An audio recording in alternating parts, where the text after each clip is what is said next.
Hey everyone and guten Tag. My name is Pfeiffer and I am your artistic educator from Canada. Today I want to show you how to utilize our vivid shades to create some earthy jewel tones.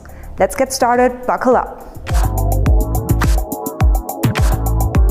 We start off with sectioning out a 2 to 3 inches wide halo section that goes from one temple to the other. For me personally, I like to braid the hair underneath so that it's out of my way. Next up, I start lightening the halo section with the Pure Light Power Lightener and 20 Vol. My goal is to get the hair to a level 10. Her hair currently is a level 6 to 7. I also try to not fold the foils too much, so we have an even distribution of the lightener on each section. After I applied all the lightener, I let it process for up to 55 minutes, but I always keep checking in every 5 to 10 minutes to make sure that I don't over-process of my clients' or models' hair.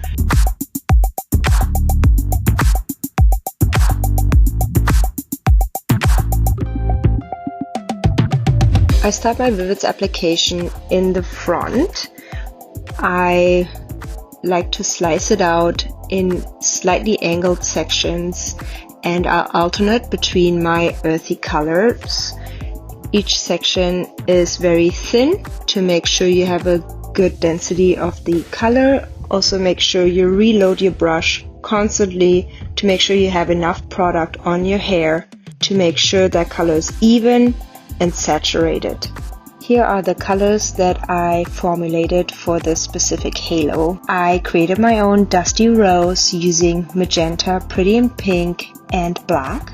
And then I formulated yellow, orange, and black to create a turmeric color. And I also mixed up my own burnt orange out of red, orange, yellow, and black. As I said, I alternate between the colors and have them on a slight angle, but you can be as creative as you want to be. You can do a sharper angle, no angle at all. You can double up on the colors and do 2 slices of one color or 3 even to have a bolder outcome. So be creative with it and go nuts. Always make sure your vivid sections are really clean and neat. It's very important to not get any overlap. The cleaner you keep your sections, the better the outcome.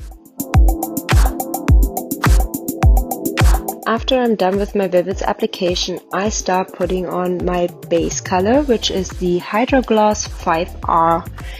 And I started off on the bottom, so I got all my meshy sheets out of the way. And I start applying my roots first, simply because I find if I put the base color on the roots first, it is more detailed and I don't have the long hair that's already drenched in color in my way. After I'm done applying the base color on the roots, I start working my way through the mids and the ends, applying from the back section, working my way towards the front, pulling the hair back to keep it out of her face. After I applied my base color on the nape and the underneath section, I make my way to apply my base color on the top section. And I'm using the exact same formula, 5R Hydro Gloss.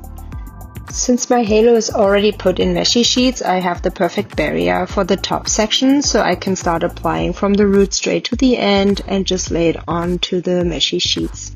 After I'm done my entire application, I let it sit for 30 minutes. I start rinsing off the nape and back section first, and then I will rinse the top section, keeping my Vivids in the meshy sheets for as long as possible to protect them from any bleeding. Always use cold water to avoid any bleeding of the colors into each other. And after I'm done rinsing the hair, I'm using our Intense Therapy conditioner to condition the hair and give it back some shine. After I'm done rinsing and conditioning my model's hair, I styled her hair with a big round brush and the blow dryer. I'm kind of old school that way.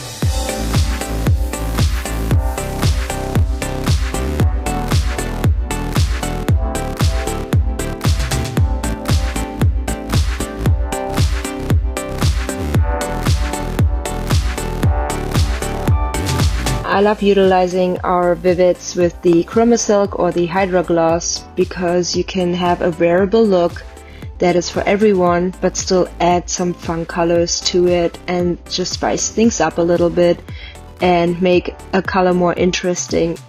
I hope you enjoyed this video and learned something. For more content like this and more education, follow pravana.com, and don't forget to follow me at Pfeiffer on Instagram. Hope you have a fantastic day. Auf Wiedersehen.